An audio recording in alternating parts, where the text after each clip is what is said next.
देखिए समझिएगा जरा बात को, माइकोप्लाज्मा है क्या। सबसे पहला पॉइंट तो याद रखिएगा कि माइकोप्लाज्मा जो है कहीं ना कहीं सबसे छोटा जीव, इससे छोटा कोई जीव नहीं है। और ये साथ साथ कैसा होता है, एकल कोशिकीय होता है। यानी कि आप ऐसे भी क्या बात कह सकते हो कि सबसे छोटी जो कोशिका है वो कौन है, माइकोप्लाज्मा, या सबसे छोटा जो जीव है वो कौन है, माइकोप्लाज्मा। कोई दिक्कत। चलो दूसरा पॉइंट, अभी आप क्या पढ़ रहे हो, मोनेरा जगत ना, मोनेरा जगत माइकोप्लाज्मा। मोनेरा जगत की खासियत क्या है जरा बताओगे, मोनेरा जगत का लक्षण क्या है, पहले ही पढ़ा रखा है। एकल कोशिकीय होंगे, कोशिका कैसी होगी, प्रोकैरियोटिक। क्या उस कोशिका पर कोशिका भित्ति होगी या नहीं होगी, होगी ना, एकदम नोट मार के याद रखिएगा। यही मोनेरा जगत में केवल एक माइकोप्लाज्मा है जिसके पास कोशिका भित्ति नहीं होती। ठीक है, जबकि मोनेरा जगत में आने वाले जितने भी होंगे उन सबके पास क्या होगा, कोशिका भित्ति होगा। लेकिन एकमात्र कौन, माइकोप्लाज्मा, पूरे मोनेरा जगत में जिसके पास कोशिका भित्ति नहीं होती। ठीक है, अच्छा कोशिका भित्ति का कार्य जरा बताओगे क्या होता है, उसके अलावा जाहिर सी बात है कि आवरण है तो बाह्य आघातों से या बाह्य वातावरण में जो भी विषम परिस्थिति मिल रही है उससे बचाने का काम करेगा, उसे सुरक्षा देने का काम, डन। उसके अलावा अब सपोज मान लिया जाए कि हम लोगों ने कपड़े पहन रखे हैं, तो क्या कपड़े हमारे लिए क्या करते हैं, या कपड़े छोड़ो ना, त्वचा क्या करती है आपकी, त्वचा क्या है, कपड़ा हमारा पूरा आवरण नहीं बना रहा, लेकिन त्वचा क्या कर रही है, हमारे शरीर का पूरा आवरण बना रही है। क्या कर रही है त्वचा,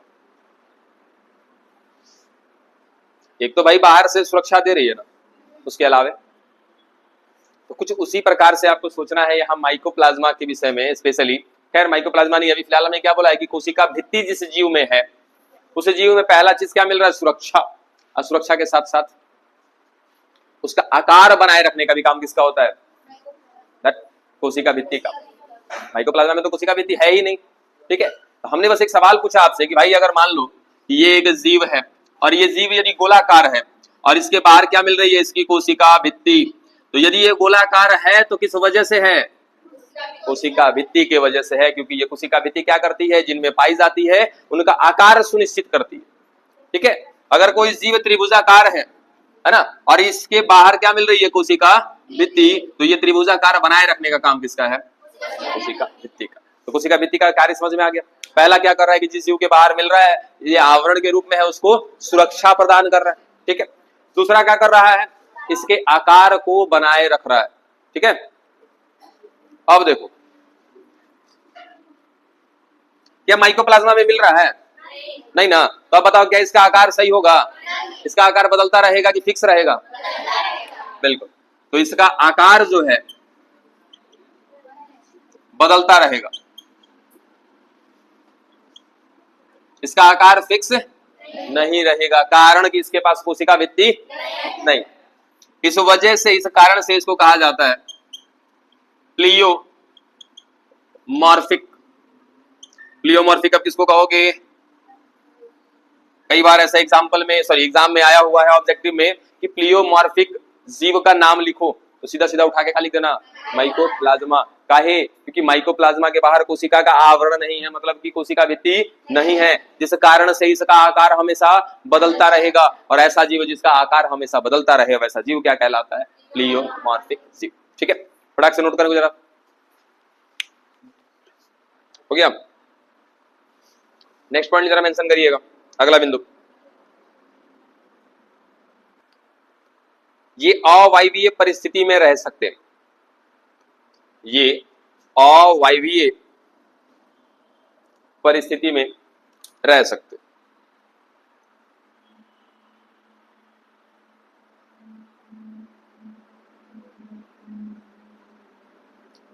अवायवीय परिस्थिति में रह सकते हैं, इसका मतलब समझते हो ना, यानी कि बिना ऑक्सीजन के भी ये रह सकते हैं।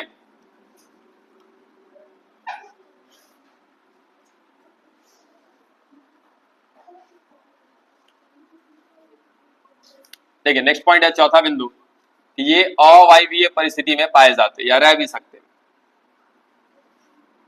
यानी कि ये क्या रहेंगे, बिना ऑक्सीजन के सरवाइव कर सकते हैं, जिंदा रह सकते।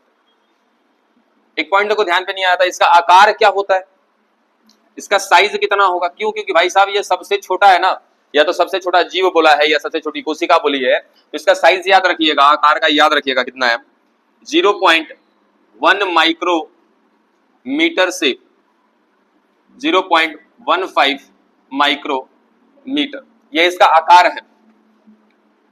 छठा बिंदु, क्या ये रोग उत्पन्न करता है?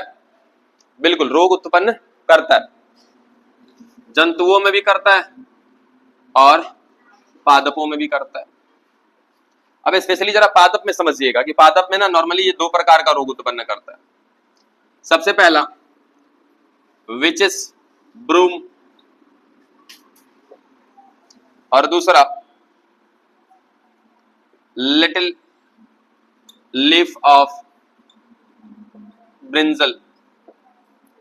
अब रोग को जरा ध्यान से समझो, ये little leaf of brinjal, brinjal माने बैगन है ना, यदि बैगन के पादप में ये रोग लग गया, माइकोप्लाज्मा ने यदि उसको संक्रमित कर दिया, उसकी पत्तियां कैसी हो जाएंगी, छोटी छोटी हो जाएंगी। साफ साफ लिखा little leaf of brinjal, done. दूसरा जरा ये बता, ब्रूम माने झाड़ू, ठीक है, अब विचस माने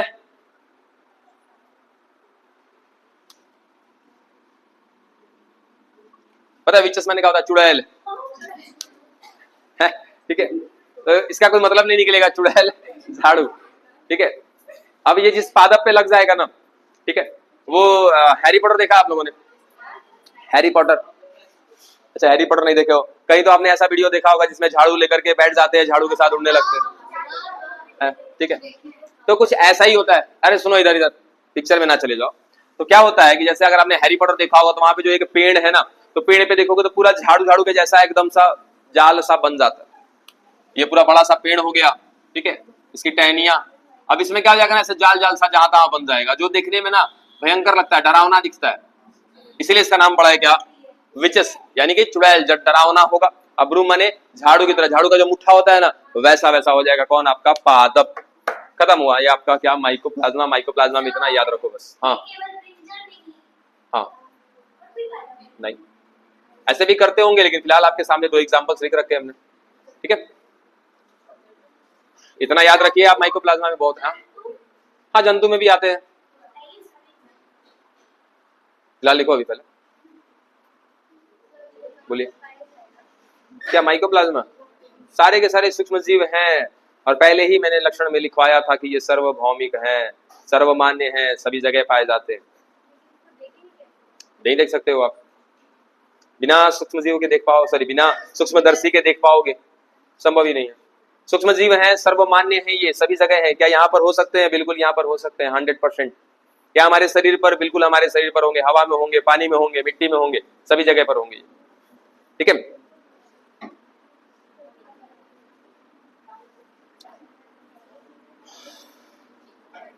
चलिए अब आगे रही बात ना, कि आपने पूछा जंतु में, तो जंतु में कुछ इसका लक्षण होता है, इनको PPLO भी कहा जाता है, प्लूरोनिमोनिया भी कहा जाता है, इनको शॉर्ट में कहते हैं PPLO, जिनसे आगे चलकर निमोनिया रोग भी होता है, ठीक है, इसलिए इनको कहा जाता है प्लूरोनिमोनिया, ठीक है। और आर्थराइटिस का नाम सुने हो? नहीं सुने हो? हाथों में होता है ये आर्थराइटिस, ये हाथों की अंगुलियों में, अंगुलियों का ढांचा बदल जाएगा, ठीक है, कभी आएगा प्रोजेक्टर लगाएंगे तो आपको वहां पे रोग दिखा देंगे कैसा होता है आर्थराइटिस। यहाँ पे मतलब क्या बोलते हैं उसको, गांठ गांठ सा हो जाएगा अंगुलियों में, ठीक है, अंगुलियां कुछ ऐसे हो जाएंगी, तो वो कहलाता है आर्थराइटिस। आर्थराइटिस भी किसकी वजह से होता है? माइकोप्लाज्मा के जैसा होता है। अभी और बहुत सारे रोग है, ठीक है। तो जंतु में लिखना चाहो तो लिख लीजिएगा, जंतु में क्या, निमोनिया, ठीक है, और आर्थराइटिस,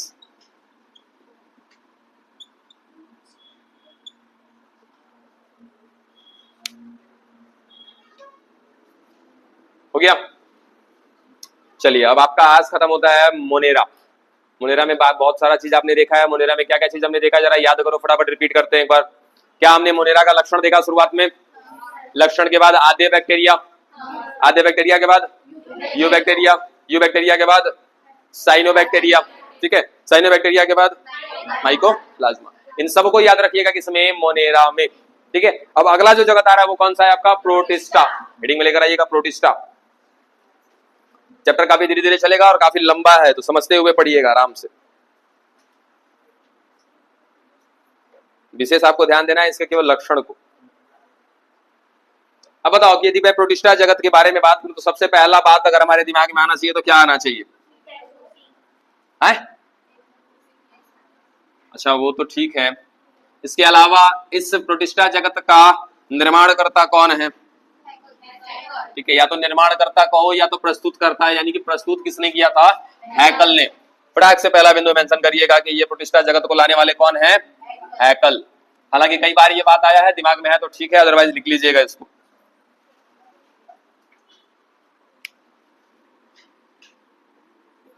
प्रोटिस्टा।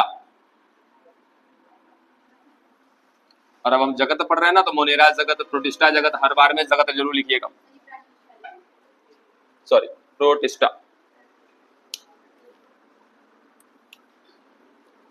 पहला बिंदु किसको प्रस्तुत किसने किया है? हैकल ने। कब किया था?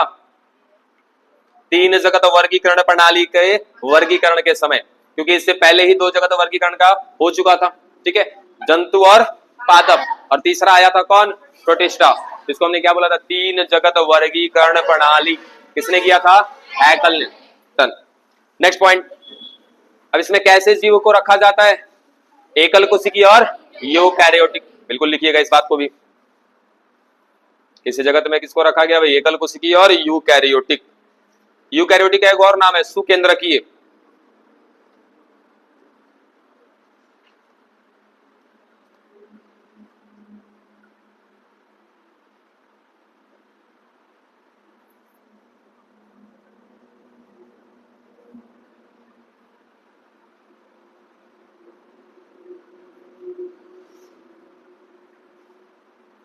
हो गया? चलिए नेक्स्ट पॉइंट समझिएगा। यहां पे ये जल में पाए जाते, कौन से जल में पाए जाते हैं? देखो जल जो होता है वो 2 प्रकार का, सबसे पहला लवणीय जल और दूसरा अलवणीय जल।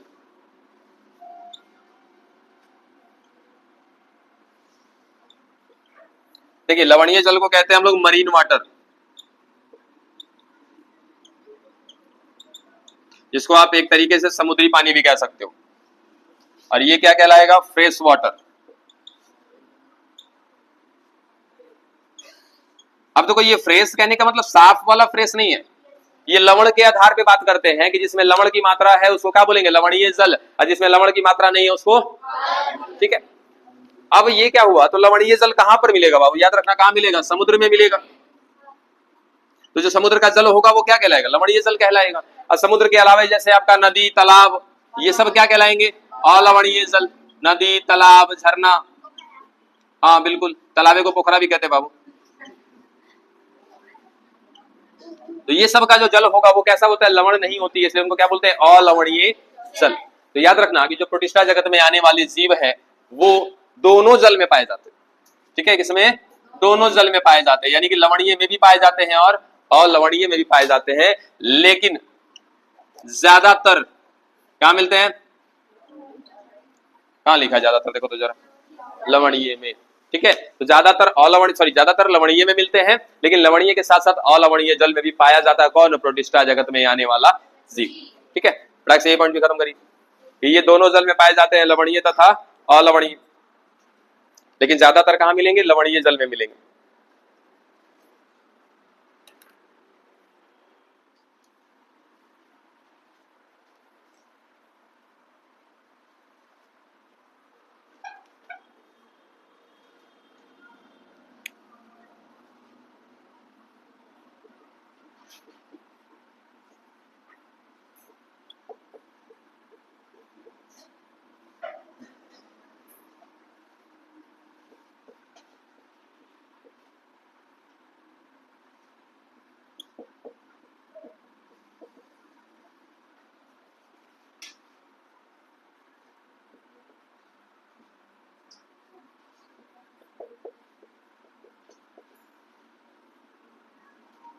देखिए क्या बोला? पोषणता के आधार पर 3 प्रकार के, स्वपोषी, प्रोटिस्ट, परपोषी और परजीवी। स्वपोषी माने जो अपना भोजन परपोषी माने जो दूसरे पर निर्भर हो, ठीक है, निर्भर हो।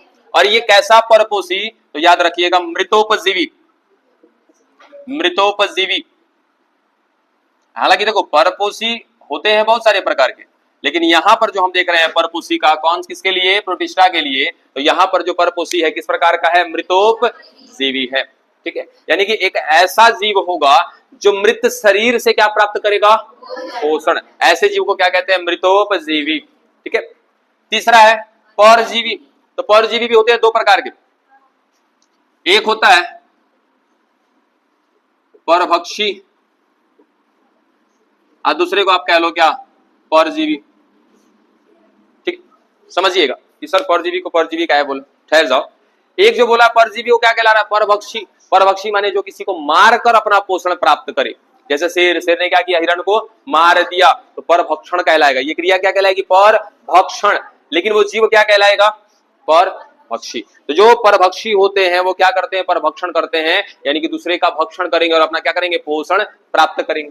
आइए को क्या बोला है, परजीवी। अब ये परजीवी का होगा कि जीवित शरीर के ऊपर होगा, ठीक है। यानी कि आप इसको भी आप ऐसा कह सकते हो कि परजीवी जो हमने लिखा है, यहां पर भी ऐसा लिख सकते हो कि ये भी एक प्रकार का क्या है, परपोषी है, ठीक है। और ये जो परपोषी है वो कितने प्रकार के, दो प्रकार के।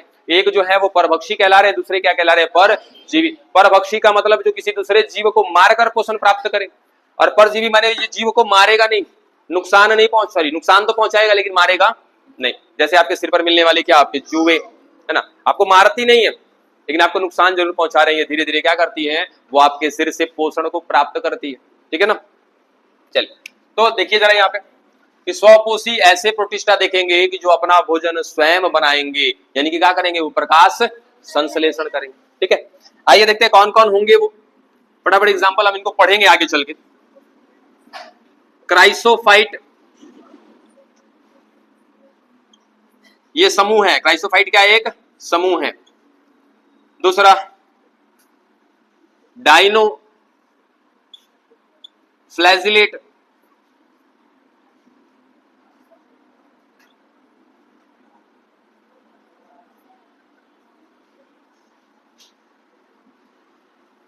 क्राइसोफाइट, डाइनोफ्लैजिलेट और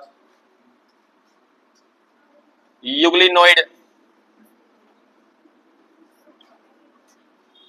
ये तीन समूह ऐसे पढ़ेंगे हम लोग जो आते हैं किसमें, स्वपोषी प्रोटिस्ट में। यानी कि ये तीनों समूह में आने वाले जो जीव होंगे अपना भोजन स्वयं बनाएंगे, ठीक है। यानी कि क्या करेंगे, प्रकाश संश्लेषण। कौन कौन, क्राइसोफाइट, डाइनोफ्लैजिलेट और यूग्लिनोइड। ये तीनों किसी जीव का नाम नहीं है, ये तीनों क्या है, समूह है, इसके अंदर जीव को रखा गया, ठीक है।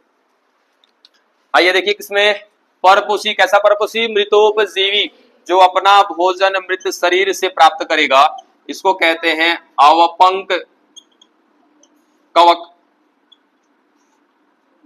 अब देखो नाम में आ रहा है कवक, ठीक है, तो इसको कौन से जगत में होना चाहिए था, कवक जगत में होना चाहिए था, लेकिन फिर भी रखा है हमने कहा पर इसको प्रोटिस्टा जगत में। अब क्यों रखा है, जब इसके बारे में पढ़ेंगे तो पता चलेगा, ठीक है। ये कवक नहीं है, ये है कौन, प्रोटिस्टा, लेकिन नाम में कवक आ रहा है। कवक क्यों आ रहा है इसका बात का पता तब चलेगा जब हम इसको पढ़ेंगे तब, ठीक है। तो याद रखिएगा जो अवपंक कवक है ये क्या करता है, तो मृत शरीर से अपना पोषण प्राप्त करता है।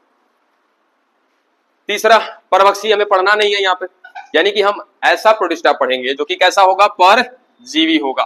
बस आपको समझाया हमने कि परजीवी क्या होते हैं, दो प्रकार के, एक जो परभक्षण कर ले और एक जो परजीवी की तरह किसी शरीर के ऊपर या किसी शरीर के अंदर मिलेंगे।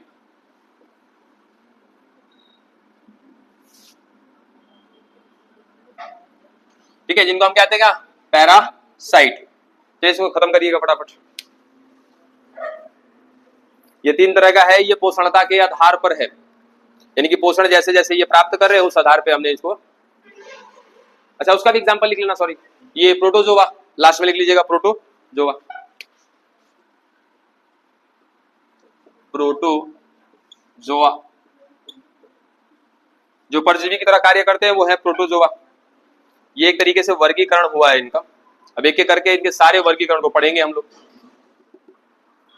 अच्छा ये को तनी बात बताओ, लिख लो पहले, हेडिंग उतार लेना, किसको, क्राइसोफाइट को।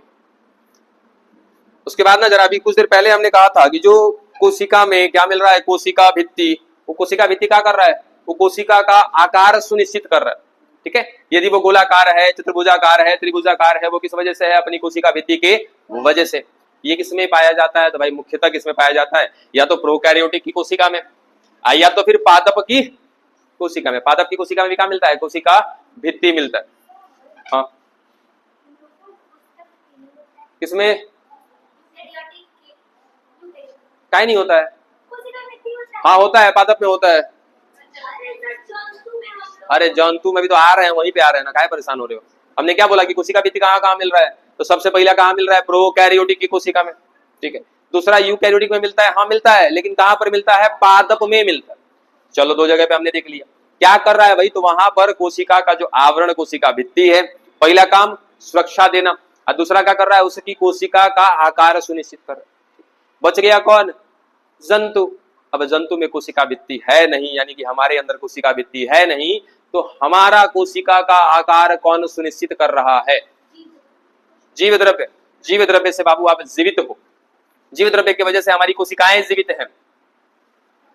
जीव द्रव्य की वजह से हमारी कोशिका का आकार सुनिश्चित नहीं है। अब मान लिया हमने कह दिया कि हमारा कोशिका ये रहा लो, चतुर्भुजाकार है, तो ये जो कोशिका का आकार ऐसा है हमारा, ये इसको किसने बनाया, क्योंकि हमारे कोशिका के बाहर कोशिका भित्ति नहीं है।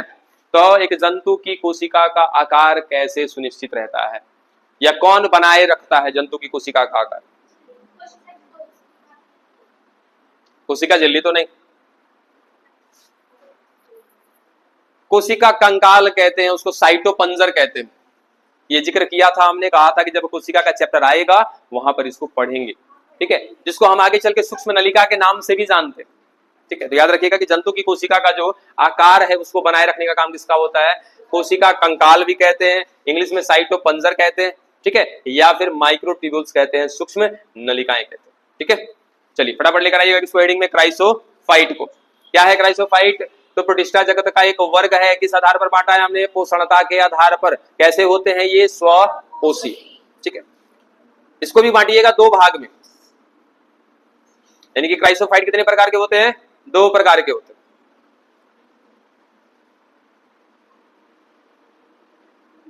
क्राइसोफाइट दो प्रकार के होते हैं। सबसे पहला डाइएटम,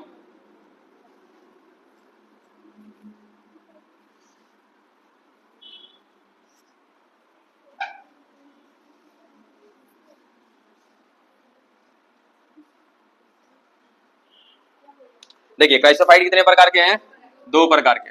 सबसे पहला जो है इसको कहते हैं डाइएटम, और दूसरा है डेस्मिड। बोलो क्या बोला, पहला डाइएटम, दूसरा डेस्मिड। अब डाइएटम तो हमें पढ़ना है, तो डाइएटम पढ़ेंगे, डेस्मिड हमें नहीं पढ़ना। बस डेस्मिड के बारे में इतना याद रखिएगा कि ये सुनहरे शैवाल कहलाते हैं, सुनहरे शैवाल। हाँ, गोल्डन अलगी कहते हैं इसको, सुनहरे शैवाल। बस उसको उतना पे लिख के खत्म कर लीजिएगा। बाकी अब हम आगे क्या पढ़ेंगे, डाइएटम। तो क्राइसोफाइट दो प्रकार के हैं, सबसे पहला डाइएटम, दूसरा डेस्मिड। डेस्मिड का मतलब क्या है कि सुनहरे शैवाल, ये सुनहरे रंग के दिखेंगे। ठीक है, इसको आपको पढ़ना है नहीं, तो वापस हेडिंग में लेकर आइएगा किसको, डाइएटम को। डाइएटम वापस हेडिंग में लाइए।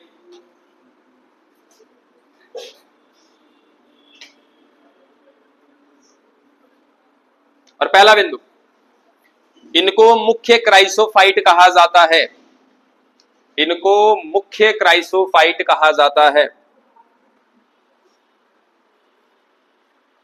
हो गया। अब मुख्य काहे बोला, जरा याद करो, क्राइसोफाइट में कौन कौन आ रहे हैं, डाइएटम और डेस्मिड। डेस्मिड बहुत कम होते हैं, डाइएटम बहुत ज्यादा होते हैं, इसलिए इनको क्या बोलते हैं, मुख्य क्राइसोफाइट। ठीक है,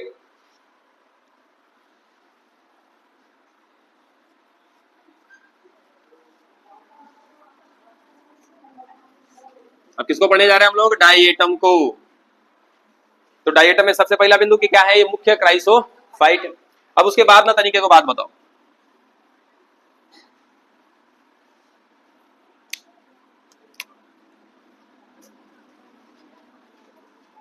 ये देखो पानी की स्तर है, और कोई चीज यदि पानी की सतह पर ऊपर तैर रहा है,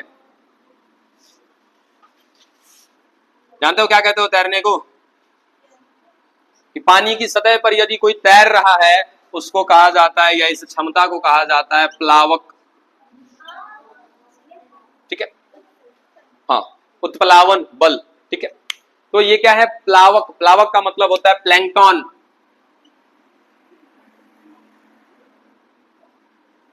और एक क्या होंगे कि जो जल की अंदर होंगे, एक जल की सतह पर है, दूसरे जल के अंदर है। तो जो जल की सतह पर है उनको प्लावक बोलते हैं, और जो जल के सतह के अंदर है यानी कि जल में है, ऐसे को कहा जाता है तरुण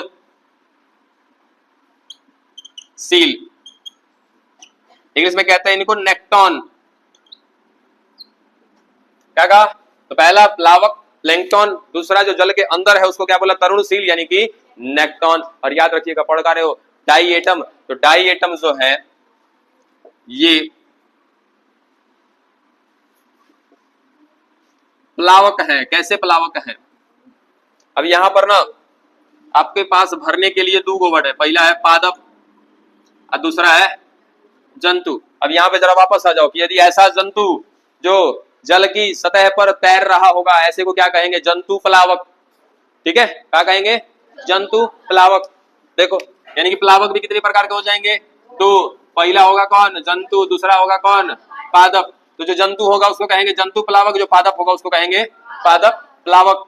इंग्लिश में कहते हैं इनको जू प्लैंकटन, इसको कहते हैं फाइटो प्लैंकटन। अब बताओ कि जो डाइएटम है, क्या लिखोगे यहां पर? ये जंतु प्लावक है या फिर ये पादप प्लावक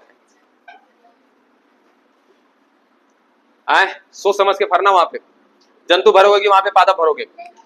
जंतु भरोगे। वाह, अरे भाई वाह। कौन सा जंतु है जो प्रकाश से संश्लेषण करता है? कौन सा जंतु है जो प्रकाश संश्लेषण करता है? सोच के देखो। अभी क्राइसोफाइट में क्या पढ़ रहे थे? क्राइसोफाइट कौन से वर्ग में रखा था? स्वपोषी प्रोटिस्ट में रखा था, यानी कि जो अपना भोजन स्वयं बनाएगा। कैसे बनाएगा भाई? प्रकाश संश्लेषण से बनाएगा ना। है, क्राइसोफाइट में भी आगे चल के क्या बोला कि क्राइसोफाइट भी दो प्रकार का है। कौन कौन? डाइएटम और डेसिमिड। डाइएटम में हम आगे चल के पढ़ रहे हैं तो क्या देखा कि ये प्लावक हैं, यानी कि जल के सतह पर मिल रहे हैं। तो जल के सतह पर मिलेंगे तो क्या कहेंगे इसको? अभी अभी समझाया कि जल के सतह पे दो लोग मिलते हैं, एक जंतु मिलता है, दूसरा पादप मिलता है। यदि जंतु पादप की जल की सतह पर तैर रहा है तो उसको क्या कहेंगे? जंतु प्लावक। और यदि कोई पादप जल की सतह पर तैर रहा है तो उसको क्या कहेंगे? पादप प्लावक कहेंगे। आइए, एक प्रकार से स्वपोषी है, यानी कि भोजन स्वयं बना रहा है, प्रकाश संश्लेषण कर रहा है, तो क्या कहेंगे कि क्या है?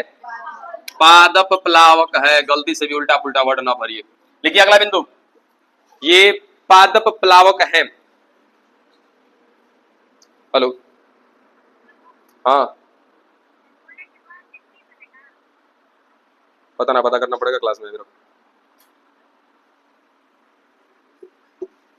ठीक है, चलिए नेक्स्ट पॉइंट।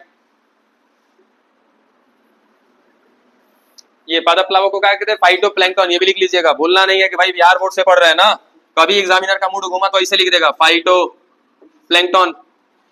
अब पता ही नहीं है कि फाइटोप्लैंक्टन क्या है। ठीक है, तो याद रखिएगा फाइटोप्लैंक्टन माने पादप प्लावक। आप चक्कर में रहोगे कि बोर्ड एग्जाम में कैसे आना चाहिए? ऐसे आना चाहिए, पादप प्लावक। लेकिन भाई एग्जामिनर आपका दे देगा ऐसे फाइटोप्लैंक्टन। वो लोग हिंदी इंग्लिश को समझता ही नहीं है। Next point. अच्छा, उत्पादक किसको कहते हो जरा बताओ?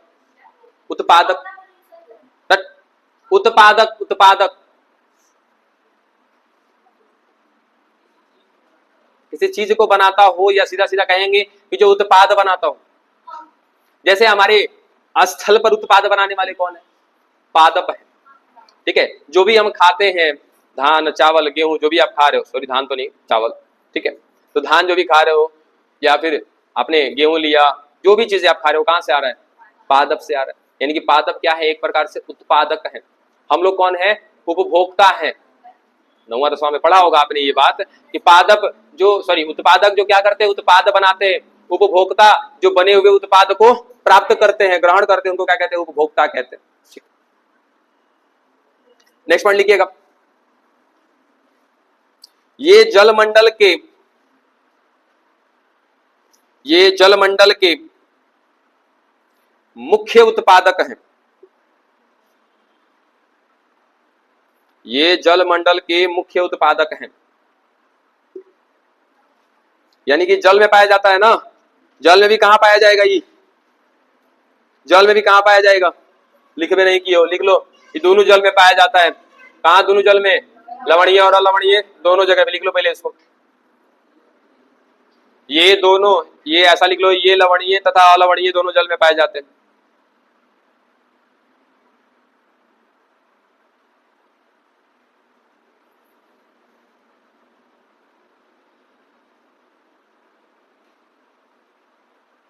ये लवणीय तथा अलवणीय दोनों जल में पाए जाते हैं।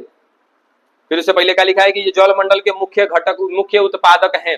यानी कि जहां भी ये होंगे, जैसे अगर ये समुद्र में मिल रहा है तो समुद्र में कहां मिलेगा, जल के अंदर की जल के सतह पर, जल के सतह पर यहाँ ऊपर मिलेगा।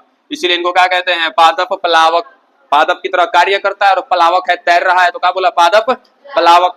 फिर क्या बोला कि जल मंडल का मुख्य उत्पादक है, यानी कि जल मंडल में, समुद्र में या जहां भी ये मिल रहा है ना, वहां पर मुख्य उत्पादक है। यानी कि क्या बनाता है, यहाँ पर उत्पाद बनाता है, प्रोडक्ट बनाता है। इंग्लिश में कहते हैं प्रोडक्ट। किसके लिए बना रहा है भाई, कौन है वहां जल में उपभोक्ता? सही है कि उत्पाद जो भी बन रहा है किसके लिए बन रहा है, उपभोक्ता के लिए, जो खाने वाला है। ठीक है, हाँ बिल्कुल, जो भी जीव जंतु मिल रहे हैं ना, मछलियां वगैरह मिल रही हैं, वो सब लोग क्या करती हैं, तो डाई एटम के द्वारा बनाए हुए उत्पाद का भोजन के रूप में ग्रहण करती है। ठीक है, तो जल में या जलमंडल में मुख्य उत्पादक के रूप में जाना जाता है किसको, डाई एटम को। ठीक है, नेक्स्ट पॉइंट, इसकी कोशिका भित्ति काफी कठोर होती है। इसकी कोशिका भित्ति काफी कठोर होती है।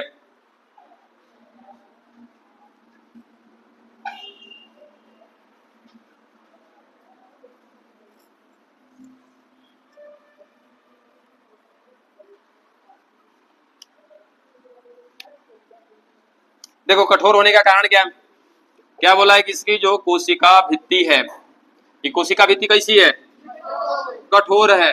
इतनी कठोर है, इतनी कठोर, जिस पर अम्ल का, क्षार का, लवण का, उष्मा का कोई असर, अब काहे असर नहीं पड़ता है वो भी देखो। अगर हमने कह दिया कि ये कौन है, डाई एटम, ठीक है, तो डाई एटम में क्या मिल रहा है, कोशिका भित्ति। यही कोशिका भित्ति का है, बहुत कठोर है। तो कठोर होने का कारण जानते हो क्या है, ये कहाँ मिल रहा है डाई एटम, जल में ना। ठीक है, और जल में मिलता है का, सिलिका। क्या मिलता है, सिलिका। ठीक है, बालू, समझते हो, यानी कि बालू में क्या मात्रा मिलती है, सिलिका की। वो सिलिका को अपने अंदर एब्सॉर्ब करेगा, ये अवशोषित करेगा, और अवशोषित करके लाके जमा कर दे रहा है कहां पे, कोशिका भित्ति में। तो जो सिलिका यहाँ पर जमा होगा उसको कहते हैं सिलिका डाइऑक्साइड। ठीक है, तो इसकी कोशिका भित्ति में क्या मिलता है, सिलिका डाइऑक्साइड, जिस वजह से काफी कठोर होता है और जिस कारण से इस पर अम्ल का, क्षार का, लवण का, उष्मा का कोई असर नहीं होता। ठीक है, लिखिएगा इसको। इसकी कोशिका भित्ति कठोर का है क्योंकि इसकी कोशिका भित्ति में क्या मिल रहा है, सिलिका डाइऑक्साइड।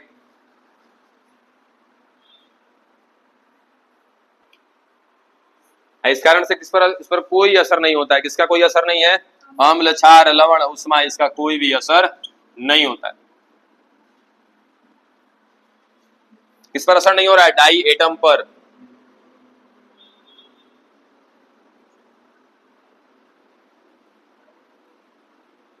नेक्स्ट पॉइंट, इसका आकार साबुदानी के जैसा होता है, साबुनदानी के जैसा।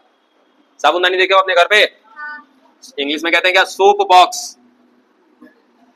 इसका आकार साबुनदानी के जैसा होता है।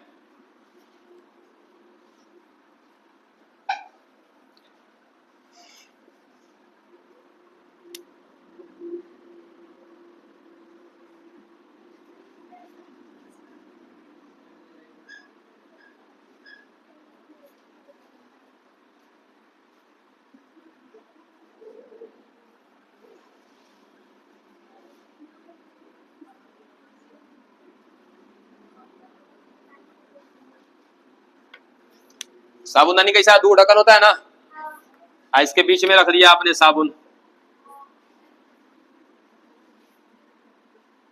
अब ये कौन हो गया आपका डाई एटम, ठीक है। यानी कि डाई एटम जो होता है साबुनदानी की तरह होता है, एक ढक्कन ऊपर से और एक ढक्कन नीचे से। कौन है ये ढक्कन, ये भी याद रखिएगा कौन है ये, इसकी कोशिका भित्ति है, ठीक है। अब समस्या क्या है कि कोशिका भित्ति इसके दो भाग में बटी हुई है, एक है का ऊपर से और एक नीचे से। ऊपर वाले को नाम दिया जाता है एपिथिका और नीचे वाले को, आधार वाले को नाम दिया जाता है हाइपोथिका, ठीक है। तो डाई एटम का जो कोशिका भित्ति है ये दो भाग में बटा होता है, एपिथिका और हाइपोथिका। और इसी एपिथिका और हाइपोथिका में क्या मिलता है, सिलिका डाइऑक्साइड, जिस कारण से इसकी भित्ति क्या होती है, काफी कठोर होती है, जिस पर अम्ल का, क्षार का, लवण का, आग का, उष्मा का, ताप का कोई असर नहीं होता है, ठीक है। लिखिएगा फटाक से कि ये दो भाग में बटा है इसका कोशिका भित्ति, एपिथिका और हाइपोथिका।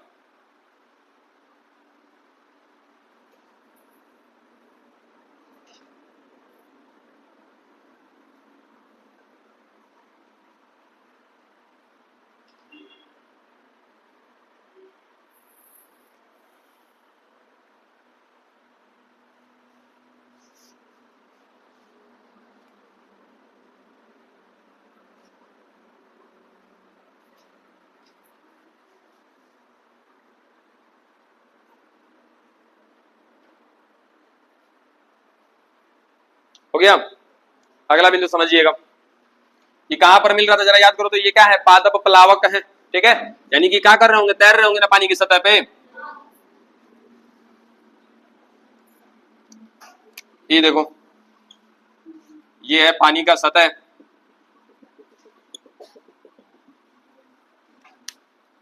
और इसके सतह पर मिल रहा था कौन, डाई एटम, ठीक है।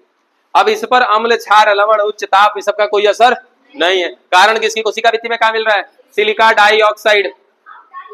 डाइऑक्साइड का है बोल रहे, देखो ना। है?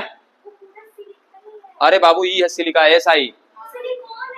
अरे भाई साहब, जो आपको देखना है देख लीजिए। हमारे मुताबिक डाइऑक्साइड, आपको जो याद करना है याद करिए। डाइऑक्साइड का मतलब क्या होता है, ऑक्सीजन का दो मॉलिक्यूल नहीं है यहाँ पे, क्या बोलते हो, CO2, कार्बन डाइऑक्साइड। अभी भी ना समझ में आए तो इसको मानो ही नहीं कि कुछ होता है। हाँ तो कह लो, सिलिकॉन डाइऑक्साइड कह सकते हो, कोई दिक्कत ना है। सिलिकॉन डाइऑक्साइड भी कह सकते हो बाबू, ठीक है, या सिलिका डाइऑक्साइड कह लो, कोई दिक्कत नहीं है, आपत्ति वाली कोई बात ही नहीं है। छोटी मोटी बात में जितना आप लोग सोचते हो ना, बढ़िया बढ़िया टॉपिक पे सोचा करो। जिन जो मतलब कोई मतलब नहीं है वहां सोचने का, वहां पे आप लोग ज्यादा दिमाग खर्चा करोगे। दिमाग है बहुता, लेकिन लगाते बहुत फालतू जगह पर हो तुम लोग। देखो क्या बोला कि कैसे है, पादप प्लावक है। पादप प्लावक माने क्या होंगे कि जल के सतह पे तैर रहे होंगे, इस पर किसी प्रकार का विषम परिस्थिति का कोई असर नहीं होगा, ठीक है। लेकिन कुछ समय के बाद ये क्या हो जाएंगे, मर जाएंगे। भाई हर वो चीज जिसने जन्म लिया है मरना तो तय है। कैसे मरे उसका कोई ये नहीं, उम्र के हिसाब से वो क्या हो जाएगा, मर जाएगा। ये पंखा भी है, किसी दिन तो जन्म लिया होगा ना, जन्म लिया मतलब जिस दिन इसको बनाया गया होगा, एक समय आएगा 2 साल 4 साल 5 साल के बाद ही खराब हो जाएगा, इसकी मृत्यु हो जाएगी ना। तो वैसे ही चाहे वो एक निर्जीव हो या एक सजीव हो, जिसका यदि निर्जीव होगा तो क्या कहेंगे कि निर्माण हुआ है, और सजीव है तो क्या कहेंगे जन्म हुआ है। एक ना एक समय तो ऐसा आएगा जब वो क्या हो जाएगा, नष्ट हो जाएगा। निर्जीव होगा तो नष्ट हो जाएगा, जीवित होगा तो मर जाएगा, मृत हो जाएगा। ये जीवित है कि निर्जीव है, हाँ ले कौन तो कह रहा निर्जीव। अच्छा कोई बात नहीं, जीवित है ना, एक समय के बाद मरेगा ना। तो जब ये मर जाएगा, यानी कि जब ये मृत हो जाएगा, तो इस जल की पेंदी में, यानी कि जल के तल में, तल माने नीचे, तो जल के तल में ही क्या होता जाएगा, जमा होता जाएगा। तो जब ये जमा हो गया तो हम इसको क्या कहेंगे, अब मृत डाइएटम कह सकते हो। ये मृत डाइएटम है, ठीक है। अमृत डाइएटम सब नीचे तल में जाकर के बैठ जाते हैं, तो ये मृत डाइएटम है, इसका नाम दिया जाता है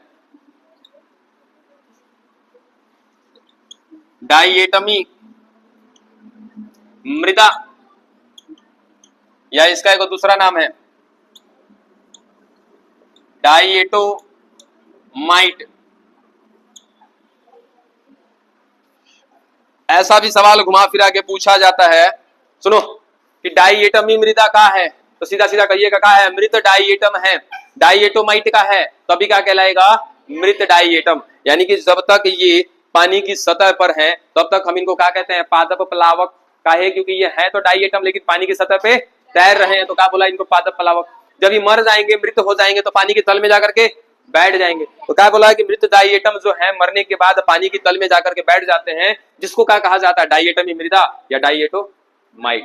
ठीक है, अब सोचो कि मर गया जरूर, ठीक है, मर गया माने अब ये जो काम कर रहा था वो काम नहीं करेगा, इसकी कोशिका भित्ति अभी भी इसमें उपस्थित होगी, इसकी कोशिका भित्ति अभी भी इतनी ही कठोर होगी। क्या हम इसका प्रयोग कर सकते हैं?